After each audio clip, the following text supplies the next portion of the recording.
Hi everyone, today I am bringing you a list of questions that have commonly appeared online in internet forums such as Facebook about Hyrox. Now, the reason I'm making this video is to address as many of these questions as I can in one foul swoop. In fact, I have compiled a list of 50 questions that have been asked by people in sort of the last 6 months. I've scoured 4 separate Facebook groups all about Hyrox, and with every single year that passes, in fact every single event that passes, there's a new cohort of new people that are just a little bit unsure about this or a little bit unsure about that. And you often find that the questions are quite repetitive. Can I do this? Can I do this? Can I do this? Can I do this? Yes, you can. So this video is an attempt to sort of consolidate all of those questions into just one single video. So without any further ado, we're going to get on with this list. There are 50. They are in no particular order. Number 1, is there a bag drop? There's a bag drop at every single event, okay? The only difference between event to event is whereabouts it is on the floor. This is the layout from the very latest event that I've been to at Birmingham, and as you can see just here at the very end of the hall, right next to the Red Bull start tunnel, is the bag drop. Now, a little bit of side information about the bag drop. When I went to put my bag in, no queues whatsoever. When I came to pull my bag out, there was a queue about 30 people long, and it was pretty slow. So just bear that in mind. The time of day does have a bearing on how much you have to queue to put your bag in and bag out. Okay, question 2. Should I, or could I, or can I register the night before? Now, nearly every Hyrox I've been to, I suspect this is the case at most places, there is a window on the Friday, sort of 5 till 9, that kind of thing, whereby people can go and register ahead of time. Now, those times may vary event to event, and they're often made public either via the forums or via the website or via a communication on email. If you can get to those pre-registrations, they're really quite good because you haven't got to faff around in the morning. Inevitably you will get a number written on your arm that you can't wash off, so just be careful of that when you have a shower that evening, or just write it back on afterwards. But apart from that, yes, if you can get to it, you know, without incurring too much travel or expense, then yes, do it. I did it in Glasgow. It meant there was no faff the next day whatsoever. There's sometimes still a queue, but it's better you queue on the Friday than queuing on the Saturday morning and stressing about your event. Are there changing facilities? This is a funny one because sometimes, yes, at Birmingham there was changing facilities, but at some other venues, I think Manchester didn't. You just have to find that out for each particular venue. Some do, some don't. It's as simple as that. It just depends what they have on site. Can you pass the handles on the rower? This one is really super simple. No, you can't. Prior to Birmingham, it didn't explicitly say you couldn't pass the handles. It said you just had to stand in your box, but with the 23-24 rule update, there is now a line that says no passing of the handle, so you must let them go up to the top or back to the resting spot on the rower. How do you know what exercise you're on? Now, basically you need to know the order in your brain long before you step onto a Hyrox arena. However, when you are running around, you can go a little fuzzy in your mind, certainly when counting laps, and this is where often mistakes are made. There is, at one end, normally in the corner of the arena, there is a giant display, and just before you get to that display, maybe 30-40 meters down the road, there'll be a mat, and as you pass over the mat, it registers who you are and what lap you're on and what exercise you're on. Can spectators film and take photos? Yes. There's no real restrictions on this as long as you don't go into the course. Many people will be there taking photos. You will see people with all sorts of equipment ranging from high-end SLRs and 4K recording equipment mounted on gimbals right the way through to just the iPhone. So yes, absolutely. When you receive your start time, there's 2 components to this. About 3-4 weeks before, they will release a provisional time schedule, and on that will just say the men's will go at 10 till 12, the women will go at 12 till 3, and it's very loose, but for the most part it does end up being that way, but it may be subject to change. And then on the Wednesday before the actual event, so like 2 days prior, you will receive an email with lots of information, including links to your start time. Earlier that day, there will also be the start list published, where you can just go off and find your own time through the website. Can you race in the same wave as your friend? Now, yes, you can, and on sign up there is an option to do this, but it costs extra. I believe it's about £10. I've done this once. The problem was it puts you and your friend at the very back of the opens queue. So if there's all the opens go from, like I said, 10 till 12, you will be at like the 11:45 wave. Okay, it's just the last couple of waves on any particular section are those that are paid to be together. Just bear that in mind when scheduling. How do you overtake on lunges and burpees? This one's simple. You simply take a step out to the right or the left, continue your movement until you've passed the person, and if you need to, you can move back. Simple side step. Simple. Can I check my partner in on doubles? No. For a lot of reasons, but the main one is to ensure that the person that is registering is the person that has signed up in the first place. There's waivers involved, there's insurance involved. It's just to make sure you are and they are who they say they are. Do children need a spectator ticket? Yes and no. If they are under 12, they are free, do not need a spectator ticket. If they are over, they will need a spectator ticket like an adult. Simple. Can you drop the sandbag? No. There's a couple of turnaround points where you can walk. You are still not permitted to drop the sandbag. So you pick it up, and from the very first lunge in to the very last lunge out, you must keep that sandbag on your shoulders. Can you put the farmer's carry down? Yes. This one's slightly different because if they didn't allow you to put them down, you would likely drop them. So yes, as long as they go straight down, you have your rest, and then you pick them straight up and carry on. When you're ready, everything is cool, that's fine. How do I configure my watch for Hyrox?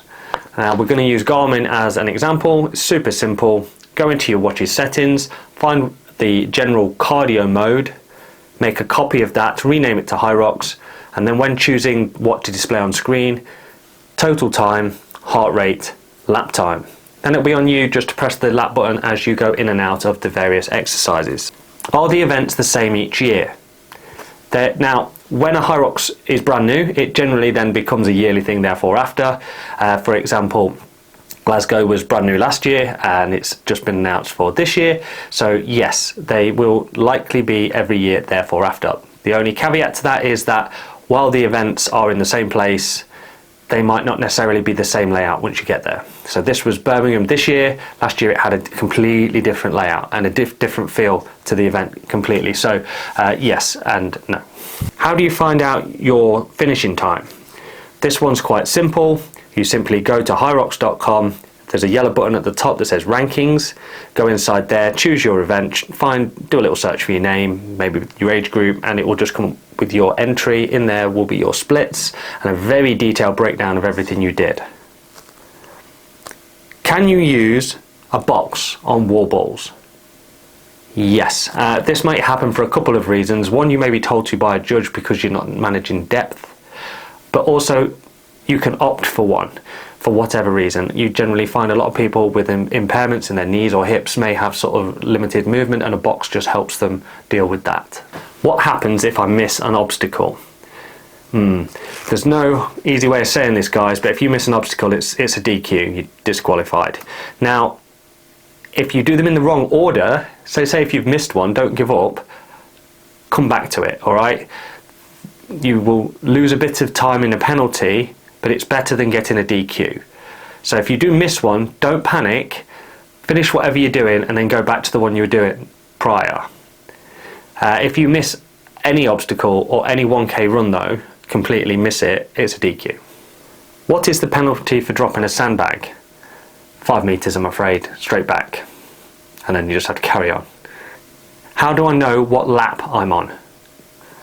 Now there is a big, ginormous display in one corner of the arena, and as you pass a mat just before it, it pops your name up and it will tell you what running lap you're on or what exercise you're about to go into. Now bearing in mind that the shape and size of arenas changes, you may have to do 3 or 4 actual laps per 1K. So it's probably best you stay on top of counting those. It's very easy to get muddled up in the moment, getting a bit fuzzy-headed, a bit tired.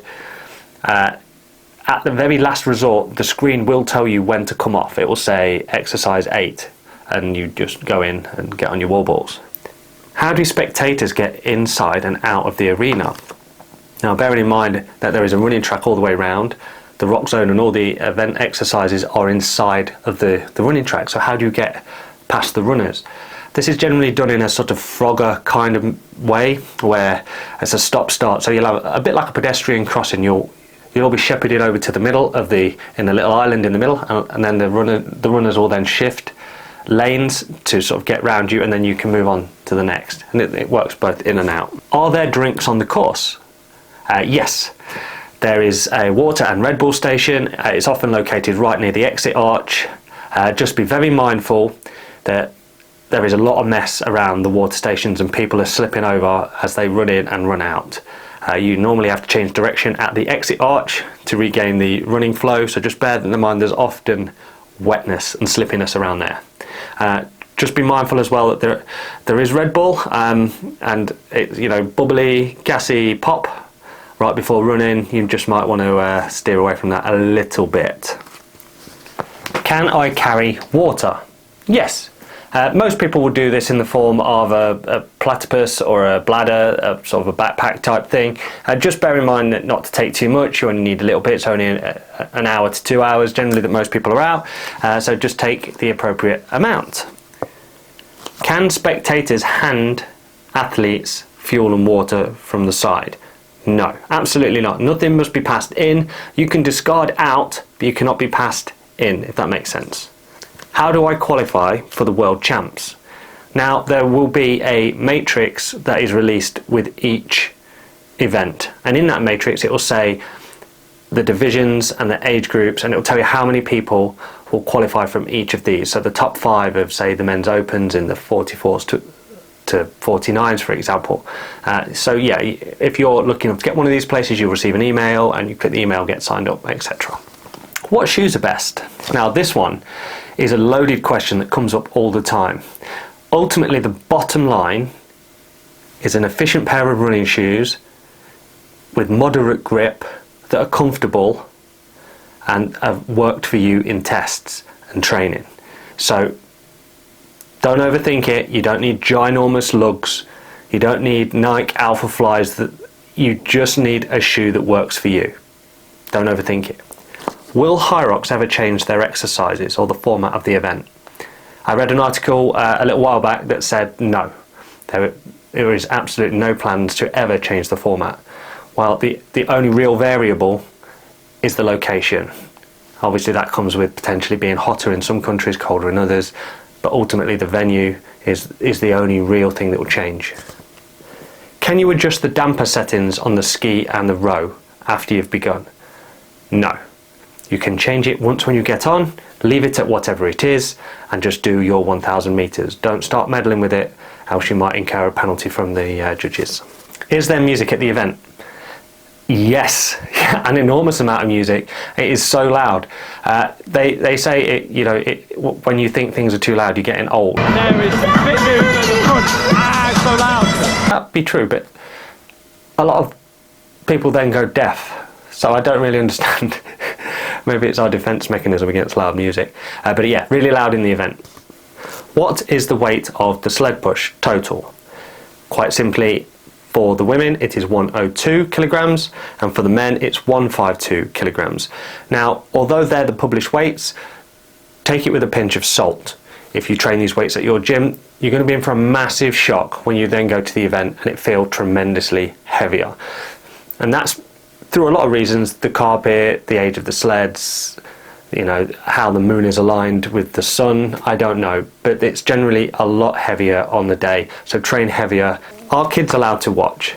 Yes, absolutely. It's a great family sport. I took my little girl for the first time at Birmingham and she had a great time cheering me on. Can I wear knee supports? Yes, knee supports and braces are among the approved list of things you can take round, like gloves and platypuses and wristbands and sweatbands. All of that stuff's approved. There's a few things that are not allowed, including VR headsets are absolutely forbidden. It says that in the rules, VR headsets. I don't know at exactly what point someone went and did a Hyrox in a VR headset to the point where they had to add that, but yeah, it's in there. Is there a warm-up area? Yes. If you look at the map, you will see that in this corner, this entire area is dedicated to warming up. In that area, you will have skis and rows and skipping ropes. There'll be sleds ready to go, lots of things for you to try, and there's enough space to have a little jog around as well. Can I buy Hyrox merch at the event? Yes, absolutely. Again, if you look at the map, down here, this is the shop. Okay, somewhere down here, the Hyrox World shop just here. It's just a place where you can get things like this, the hoodies, the t-shirts, all of that. You'll generally find a built for athletes backpack zone as well, Land Rover with selling those, and then there'll be a place that's selling the Pumas and the shoes and all of that. So yes, absolutely. What do I get for competing? You get a badge. You don't get a t-shirt, you don't get a medal, you get a badge. Now, while it's quite a modest reward for doing it, sticking stuff on your backpack is the new medal. Okay, so just they're a little bit ahead of the curve on that sort of stuff. Can I transfer my place? Yes. If you go to the account section on the website, there will be a bit where you can go to orders, and then inside of the orders it will show you which Hyroxes you've got signed up, and then if you go to amend or change, you can then start to change the details to somebody else. If you then want to sell your place, the same process is involved, you just have to deal with the money side of it yourself. What should I wear for the event? Completely up to you. Nobody cares what you wear. You could wear just a thong and a pair of trainers and you'd just be fine. Alternatively, you could go there and be covered head to toe. Just bear in mind that it is really warm, and whatever you wear, chances are you'll soak it all through.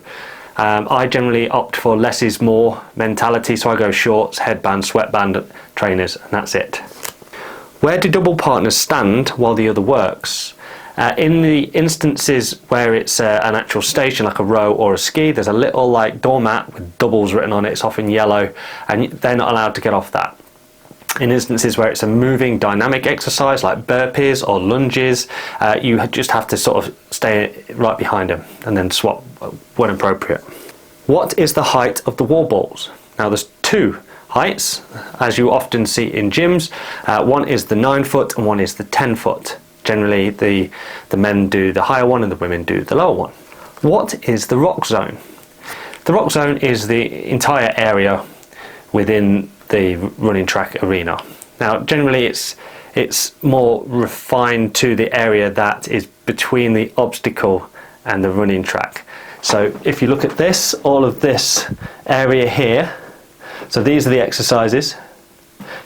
These areas here where the athletes are running but they're not on the running track is considered the rock zone, and this you can get a time that's attributed to this, how much time you spend in there, that is added onto your total time. It's all part of your time, so just bear that in mind, that time in the rock zone is not like free time. You can't just chill out there, that is going to be added on. Why are the run laps around the edge different lengths? Now this is basically comes down to tailoring the event to each of the arenas. So some of them are funny shape. Most recently Dublin has been released, it's more of a square. Singapore was a running track like an actual oval, so they had an oval kind of shape, and in order to facilitate the ins and outs they have to work out a run distance. Now sometimes that may involve having a shorter lap to begin with or to finish, and then evening out the distance over the rest of the laps. It's not regimented that every single lap needs to be 1k exactly. It's just 8k over the lot. Can you use chalk?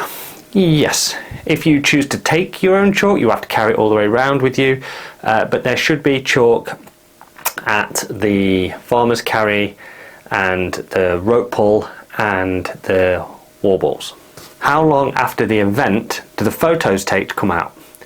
Now, Sportograph do a great job with the photos, and they do a really good job at bringing them out as soon as possible. So it's about 24 hours. on the Saturday, if you say if you were competing on the Saturday, by Sunday evening you would expect to see your photos in social media resolution. A couple of days later you get full resolution ones as well. The problem is, if you've got pre-bought a code as part of your package when you signed up originally, sometimes that code doesn't drop in your email for 2 or 3 days after the photos have become available. So it gets a little bit frustrating for those that have pre-bought only to then get the photos late. How do you overtake on the runs?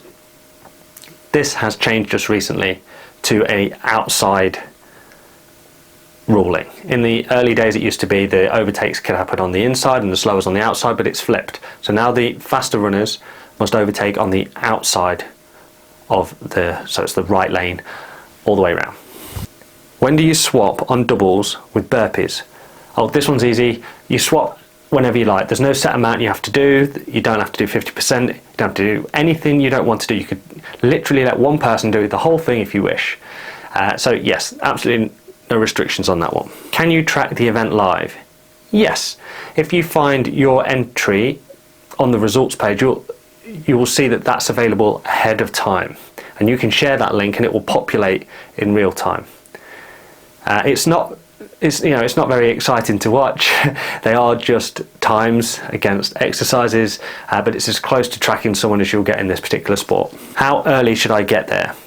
Now, it depends if you want to take in any of the racing or not. I generally get there at least an hour before. That allows me time to walk the floor, meet a few people, take a bit of the racing in, get myself ready, get myself registered, get all my bits and bobs, all the admin sorted. But there's no real fixed time. As long as you're there in time for your wave, everything is cool, really. Is there anywhere to sit at the event?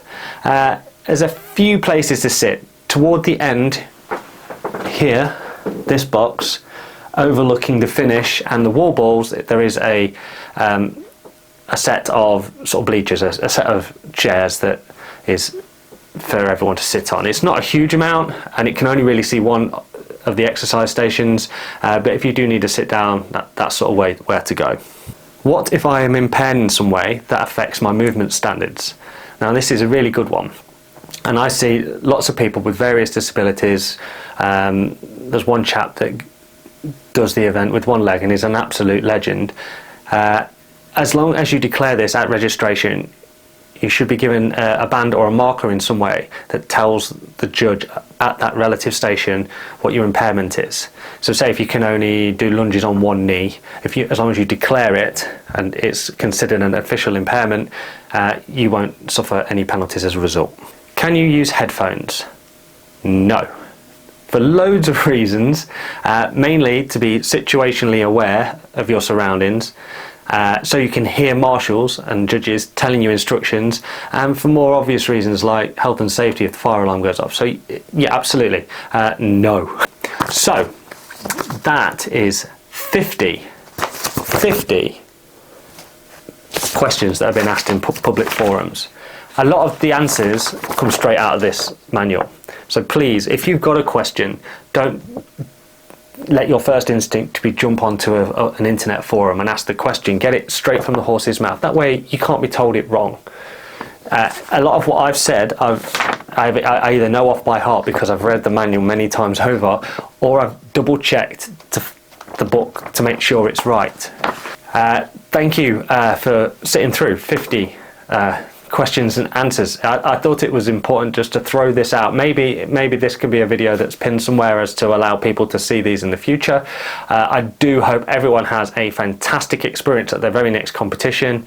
I will see you soon. Please give the channel a subscribe, and I will catch you in my next video. All right, Marta out.